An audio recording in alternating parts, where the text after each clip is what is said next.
Ashama akkam jirtu chaanalii kanaaf haaraa kan taatan Dr. Abarraadha. Ispeeshaalistii wallaansa dhibee ijoolleef daa'immanii akkasumas barreessaa kitaaba bu'uura fayyaa daa'immanii. Har'a egaa kan ilaallu toonsilii kan jedhudha. Dhibee toonsilii. Namoonni tokko tokko jechuma toonsilii jedhu gaafa dhaga'an akka dhukkubaatti yaadu. Haa ta'u malee toonsiliin akka baay'een keenya yaadne sana ofiisaa dhukkuba miti. Toonsiliin qaamadha. Toonsiliin walitti qabama xannachoota xixiqqoo bakka seeliin uumamaan ittisoo adda addaa qaama keenyarraa ittisan yookaan seeliin adiin bakka inni itti machur ta'ee ga'eessa ta'ee hojii isaatti hojjetu itti qophaa'udha. Qaamadha jechuudha. Qaama keenya malee dhukkuba miti toonsiliin. Haa ta'u malee toonsiliin akkuma qaama keenya kamii infekshinii godhachuu dandeessi, madaa'uu dandeessi, cirracha godhachuu dandeessi, dhibee adda addaa godhachuu dandeessi. Toonsiliin kan uumamu gaafa daa'imni gadameessa haadhaa keessatti uumamu torban jalqabaa 4-6 keessatti. Ji'a lamaan jalqabaa keessatti qaamni toonsilii jedhamu kun ni uumama. Daa'imni yookaan namni tokko uumamaan toonsilii hin qabu ta'e, gonkumaa toonsilii hin qabu ta'e, wanti kun mallattoo qaamni nama sanaa ittisoo qaamaa gad bu'aa akka qabu kan agarsiisudha. Namni sun qaamni isaa ittisoon isaa gad bu'aadha. Primary immunodeficiency agarsiisa jechuudha. Gonkumaa namni tokko toonsilii hin qabu ta'e.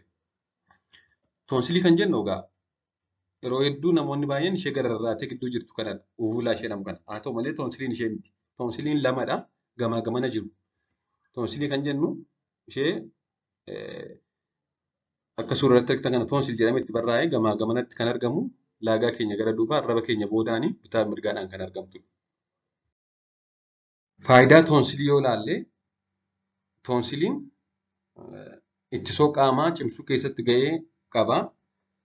Duuba afaanitti waan argamuuf akka wantoonni nu miidhan gadi hin dabarre ittisuu keessatti gahee mataa isaanii qaba. Akkasumas sababa seelii dhiigaa adii hedduu qabuuf jarmoota ajjeesuufis ni gargaara. Tonsils act as a first line of defense against bacteria and virus entering the body through the mouth and the nose. It also traps germs and triggers an immune response. Garuu dalagaa kanaa qabaatu malee vital orgaanii miti. Vital orgaanii miti jechuun toonsilii malee jiraachuu ni dandeenya jechuudha. Vital orgaanii miti waan ta'eef toonsilii malee jiraachuu ni danda'a. Haa ta'u malee nam tokko uumamaan toonsilii hin qabu ta'e akkuma nama jedhee ittisoon qaama isaa gad bu'aa akka ta'e agarsiisa.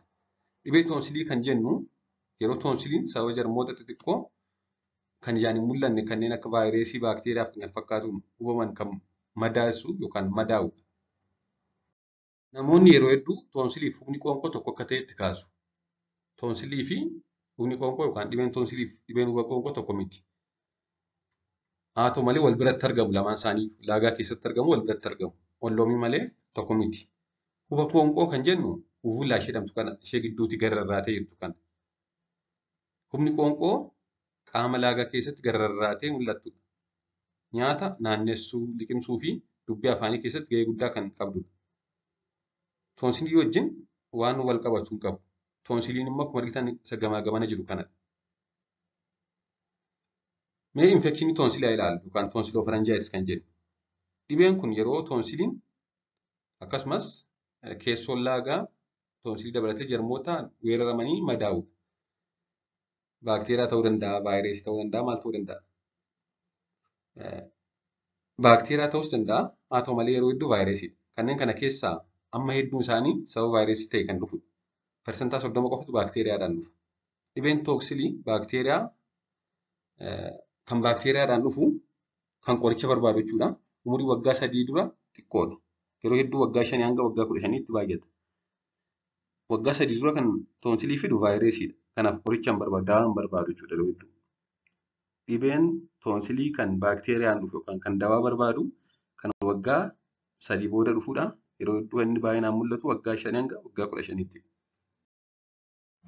Daa'imman kilinika daa'immaniitti dhibee adda addaaf ilaalaman yookaan yaalaman keessaa persentaan 8 yookaan daa'ima 100 keessaa daa'imni 8 sababa toonsiliidha jedhamee tilmaamama. Kanaaf toonsiliin dhibee hedduminaan mul'atudha jechuudha. Mee mallattoolee infekshinii toonsilii haa ilaallu.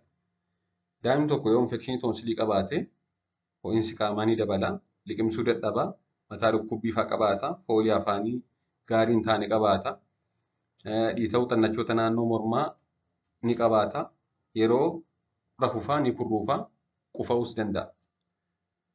Haa ta'u malee kun hundi dirqama jiraachuu hin qabu. Yeroo baay'ee garuu ho'iinsa qaamaa qabaatu, waa liqimsuu dadhabuu, mataa isaan dhukkubaa, xannachi naannoo mormaa ni ta'a. Yeroo rafan fa'aa kurgufuu danda'u. Mee karaalee dhibeen kun itti namaa namatti yookaan ijoolleetti darbu haa ilaallu.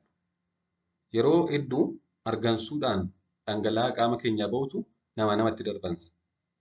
Hargansuudhaan dhangala'aa gara qilleensaatti nuti gadhiifnutu nama biraatti dabarsa. Tuttuqqaadhaanis ni darba.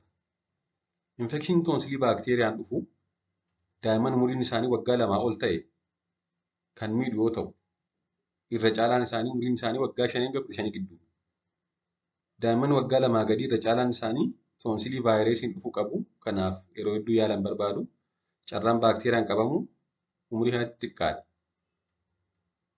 Waggaa tokko dura carraan infekshinii toonsilii baakteeriyaan dhufu qabamu baay'ee xiqqaadha. Kanaaf ijoollee waggaa tokko gadi toonsileedhaan yaaluun dogoggora jechuudha. Rakkoolee infekshinii toonsilii wajjin wal qabatanii dhufuu danda'an yoo ilaalle, tokko malaa kuufachuu naannoo toonsiliidha. Toonsiliin yoo yaalamin hafe takka ofuma isaa deebi'ee fayyuu danda'a. Yeroo hedduu ofuma isaa fayyuu danda'a. Haa ta'u malee tokko biratti malaa kuufachuu danda'a. Toonsilaar retroofaranjial absesii foormii godha. Malaa kuusachuudha. Gara dhukkuba sombaa yookaan nimooniyaatti darbuu danda'a. Infekshiniin toonsiliitti jalqabe qaama keessa faca'uudhaan gara sammuu dhaquu danda'a. Akkasumas takka erga namni tokko toonsilii dhukkubsatee fayyee booda torbee 2 hanga torbee 3 booda dhibee onnee itti fiduu danda'a yoo yaalamin hafe. Toonsiliin baakteeriyaan dhufu yoo yaalamin hafe tarii dhibee onnee carraa fiduu qaba. Akkasumas dhukkuba kaleefaa dhiita'uu toonsilii adinoo toonsilaa daayipertiroof kan jedhamu fiduu danda'a. Kun egaa xaxaalee toonsilii wajjin wal qabatanii dhufuu danda'anidha. Dhukkuba onnee toonsilii booda dhufu toonsilii yoo yaalaman hin dhufu wanti kun. Yaalamuun furmaata jechuudha. Kan kaleefaa garuu dhukkubni kalee toonsilii booda dhufu garuu yaalamnes dhiisnes namoonni murtaa'e carraa qabamuu walumaa galatti ni qabaatu. Gara wallaansa infekshinii toonsilii haadhan yookaan infekshinii yoo godhate toonsiliin akkamiin yaalaa argachuu qaba kan jedhu. Jalqaba irratti infekshinii toonsilii kun sababa baakteeriyaa moo sababa vaayirasii akka dhufe adda baasuun barbaachisaadha. Egaa karaalee adda addaa ogeessi fayyaa adda baasuu danda'a. Isaan keessaa muraasni garuu yoo vaayirasii ta'e mallattoon utaalloo ni jiraata.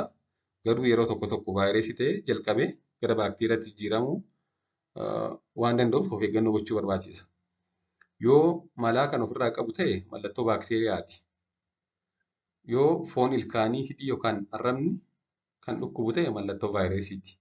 Qorannoo seelii dhiigaa adiif kan kanaan wal qabatu taasisuun barbaachisaadha. Wanta akka adii fakkaatu kan toonsilii irratti faca'ee jiru yoo ta'e kan baakteeriyaan dhufudha. Haala kanaan egaa kamtu baakteeriyaan dhufa vaayirasiin dhufa kan jedhu ogeessi fayyaa qoratee adda baasa.